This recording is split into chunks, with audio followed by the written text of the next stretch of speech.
देखिए, हमारे शरीर में 7 चीज़ें होना बहुत ज़रूरी है। अभी मैं शुरू से बताता हूँ आपको, बस हो दीदी आप जल्दी नहीं बस हो गया। हेल्थ अवेयरनेस प्रोग्राम हमारा चलते रहता है। तो हमारा हेल्थ अवेयरनेस प्रोग्राम ये बोलता है हेल्थ इज़ वेल्थ, जान है तो जहान। सीधी सी बात। जीवन की यात्रा में वक्त आने पर इंसान अपनी सेहत के लिए सब कुछ लगाने को तैयार हो जाता है।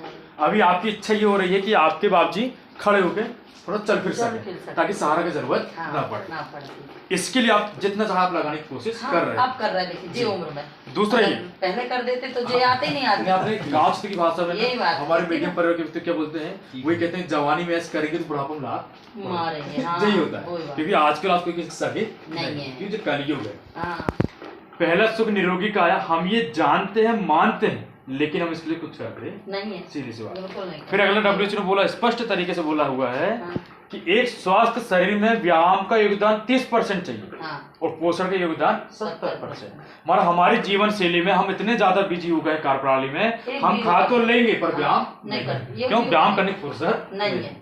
ठीक है, उठ जा रहा है 5 बजे, लेकिन मोबाइल देखने में। अभी आप क्या गुड़िया की बात करेंगे, अभी आपने बताया हमें खाना ये चाहिए और खाते ये है। खाने के चाहिए दूध से बने उत्पाद, सूखे में भी ताजा फल, मोटा अनाज, ताजा सब्जी। मगर खाते क्या है? जंक फूड, फैट्स, कैलोरीज, फुल्की है, समोसा है, बड़े हैं, ये खाते रहते हैं। अब ये हमारा जीभ में स्वाद आता है, मगर ये हमारा यहाँ पर पेट में काम करता है। इसके बाद अब आपने बहुत अच्छा मकान बनाया, बिल्डिंग बनाया, बहुत अच्छा लगा। मगर आपने जब बिल्डिंग बनाने दीदी तो खूबसूरत इमारत बनाने के लिए आपने ना लोहा भी डाले, गिट्टी भी डाले, रेत भी डाले, ईंट भी, सीमेंट भी और पानी भी। अब मान लीजिए हम लोहा की जगह में बांस लगा देते हैं तो पक्का मकान नहीं बनता। ईंट नहीं डालते तो पक्का मकान नहीं बनता। मगर आपने इस मकान को बनाने के लिए आपने चुन चुन के डाले और पूछ के डाले और अच्छा डाले। मगर हमारा शरीर ये होता है ना, शरीर को स्वस्थ, मजबूत और जवा बनाए रखने के लिए उचित पोषक तत्व हमारे शरीर में होना चाहिए। मगर वो क्या रहा, अब देखिए, अब हमारे शरीर में जैसे आपने मकान बनाने के लिए 1 2 3 4 5 6 चीज डाले, अलग से डाले सेंटिंग, अलग से 7। अब हमारे शरीर में चाहिए 7 चीज। पहले चाहिए पानी, दूसरा चाहिए कार्बोहाइड्रेट, तीसरा चाहिए fat, protein, vitamin, mineral, fibre. होता है ये दीदी, अपन प्यास लगती है क्या पीते हैं? पानी। भूख लगती है तो अपन क्या खरीदते हैं? खाना। और जो फैट होता है जो घी मक्खन तेल के साथ मिलता है, और घी मक्खन रोज अपन नहीं खा पाते और तेल कहीं ना कहीं से मिल जाता है, जिससे फैट की पूर्ति होती है। अब प्रोटीन चाहिए तो प्रोटीन कहाँ से मिलेगा? मांस, मछली, अंडे, दाल, दूध रोज खाना चाहिए, पर अपन खाते नहीं। विटामिन चाहिए दीदी हमको। विटामिन से बनता है खून, विटामिन से भैया खून बनता है, तो खून की पूर्ति करना है तो WHO दीदी ने बताया कि 13 फल चाहिए। कितने फल? और अपन 13 फल खाते 3 नहीं है, वो छोड़ो। और खा तो लेंगे दीदी, डॉक्टर बोलेगा हम 14 भी खा लेंगे, मगर कब खाएंगे तो डॉक्टर बोलेगा जब, ये तो बीमार हो जाएंगे जब, है ना। मिनरल्स जो होता है दीदी हमारे कैल्शियम की पूर्ति करता है। मिनरल्स की कमी आने के कारण घुटने दर्द करते हैं। अब मिनरल्स की पूर्ति चाहिए तो क्या चाहिए?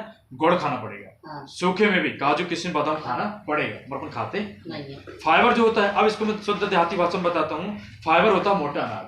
पहले के जाने से पूछो, दलिया बना के पिए, दिन भर थकान नहीं हुआ, लीवर भी सही रहा, खाना भी अच्छा पचा। मगर आजकल वो क्यों हुआ? क्योंकि वो खाते थे चक्की में पीस के, चकिया। अब अपन क्या में आ गए? चकिया। आपको अपन जो चक्की पिसा वो लेके आते हैं, लाने के बाद अपन उसको क्या करते हैं? चालते हैं। चालने के बाद देखना मोटा वाला चापड़ आ जाता है ऊपर, तो पतला वाला आता है नीचे। तो मोटा वाला कौन खाती है? गाय। और पतला वाला कौन खाते हैं? हम। तो गाय का तो खाना पचता है, अपना खाना नहीं पच रहा। वही हाल हो गया बाबू जी, है ना। तो ये दीदी, तो ये मोटा अनाज हमारे शरीर होना बहुत जरूरी है। अपन जरा सा मोटा आटा आता बहुत बहस करते, इतना मोटा पिसा दिए, इतना मोटा पिसा दिए, इतना चापड़ फेंक देंगे, पर खाते नहीं। हमारे आहार में ये 3 पोषक तत्व ज्यादा मात्रा में रहते हैं। फैट जो रोजाना हमको चाहिए 20 से 30 ग्राम, और जो कहाँ से मिलेगा? बटर से, तेल से, घी से। इसके बाद चावल, गेहूं और आलू से क्या मिलता है? कार्बोहाइड्रेट। अब रोज आना हमको कितने ग्राम चाहिए? 250 से 270 ग्राम। अब इतना तो लेते नहीं दीदी, है ना, क्योंकि आप भी जानते हैं जब 250 ग्राम कार्बोहाइड्रेट चाहिए तो चावल तुमको कम से कम 2 किलो खाना पड़ेगा, तब उतना निकलेगा, है ना। पानी हमको चाहिए 8 गिलास, और मेरे को नहीं लगता होगा पीते होंगे 8 गिलास, 3 गिलास, 4 गिलास में धो देंगे हाथ और पिएंगे नहीं, है ना। हमारी डब भर देते पूरी। ठीक है, फिर इसके बाद देखना, मैं ऐसे इसलिए बता पा रहा हूँ दीदी क्योंकि बाबूजी को तो स्वस्थ रखना है, और अपने को स्वस्थ और नहीं क्या, आगे तो अपना ही समय आ रहा। आहार के ये 4 तत्व कम से कम मात्रा में मिल पाते हैं। प्रोटीन चाहिए 60 ग्राम रोज, विटामिन चाहिए 13 तरह के विटामिन, फाइबर चाहिए 20 से 30 ग्राम और मिनरल चाहिए 15 तरह के मिनरल। अब देखना हमको कैसे मिलेगा ये। अब हमको रोज 250 से, अब हमको प्रोटीन चाहिए, इतना प्रोटीन चाहिए ना, तो हमारे शरीर में कम से कम भी फल कितने चाहिए, 300 से 500 ग्राम, इतना तो खाएंगे नहीं। अब 300 से 400 मिलीलीटर दूध दही पियेंगे जब इतना हमको शरीर में प्रोटीन मिलने वाला, और इतना हम ले नहीं सकते। एक कप नहीं ले रहे। अब देखना जो जापान के हैं, जो हमारे भारत देश के, तुलना किए लोग पोषण थामे बहुमूल्य के प्रभाव 80 साल के जापान के हैं और 80 साल के जो भारत के, तो अंतर है। क्या अंतर है? ये 64 साल का ये भी हीरो है, ये 54 साल का है और ये 55 साल का है। और कोई बोल देगा कि आज भी है ना, यहाँ 20 साल में मर जाते हैं फूल। हमारी त्वचा का मुख्य भोजन प्रोटीन होता है। जैसे आपका खाना दाल रोटी सब्जी होती है, इसलिए जब त्वचा को उचित पोषण नहीं मिलने पर उसकी चमक खो जाती है और ढीली पड़ जाती है जी। इसके बाद विश्व स्वास्थ्य संगठन द्वारा निर्धारित रिकमेंडेड डाइटरी अलाउंस RDA, दैनिक आहार में प्रोटीन विटामिन मिनरल फाइबर की पूर्ति होना चाहिए। अब देखें दीदी, ये आया पुरुषों में पोषण की कमी के दुष्प्रभाव। अब बाप जी क्या क्या होता है? असमय में गंजापन आ जाना, नपुंसकता, बार बार संक्रमण, मानसिक व शारीरिक कार्य क्षमता में कमी, असमय में बुढ़ापा और मानसिक भ्रम, ये प्रॉब्लम आ रहा है। तो ये क्यों आ रहा है? क्योंकि हमारे शरीर में खाने पीने नहीं हो रहा है। अभी आपकी बात करें, बाबूजी की बात करें, मरद तक काम तो ले रहे हैं, जिससे शरीर से खुराक नहीं दे रहा। सही बात। जब मोबाइल डिस्चार्ज हो जाता है तो अपन चार्ज लगाते हैं। ये हीमोग्लोबिन, महिलाओं में क्या प्रॉब्लम आती है? महिलाओं में हीमोग्लोबिन की कमी के कारण भारत में लगभग 75% महिलाओं में एनीमिया एनीमिया।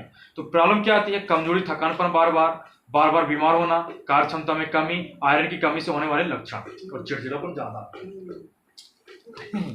अभी पीरियड चालू होगा ना इनका, जब ये खवाना जब भी होगा जी। पुरुषों में पोषण की कमी, भाग दौड़ भरी जिंदगी, खाने पीने का कोई ठिकाना नहीं, आहार में पोषक तत्व की कमी आ रही। प्रोटीन शरीर में बिल्डिंग ब्लॉक्स होते हैं दीदी, हीमोग्लोबिन की पूर्ति करते, घने वाल होते हैं, हार्मोन से एंजाइम होते हैं, मजबूत मांसपेशी बनती है, स्वच्छ त्वचा, ऊर्जावान बने रहना और वेट मैनेजमेंट रहता है। तो ये लेना दीदी, ये हमारे मल्टीविटामिन टैबलेट होते हैं, फ्रूट सप्लीमेंट, इसका कोई नुकसान नहीं, सीधी सी बात है। अगली बार अभी जब बाबजी खाएंगे, अगली बार फिर चेकअप करेंगे, सेकंड दिन चेकअप तो 8-15 दिन तुम तो बताएंगे कितना फुर्तीली आ रही शरीर में। और दीदी क्या होता है, खाने के शरीर में थोड़ा एक्सरसाइज नहीं करते ना, वो मैं बार बार बाबूजी आपको चलना है, थोड़ा सा चला फिरा करो, आप थोड़ा सा व्यायाम करा करो, पैर लंबे किसी कारण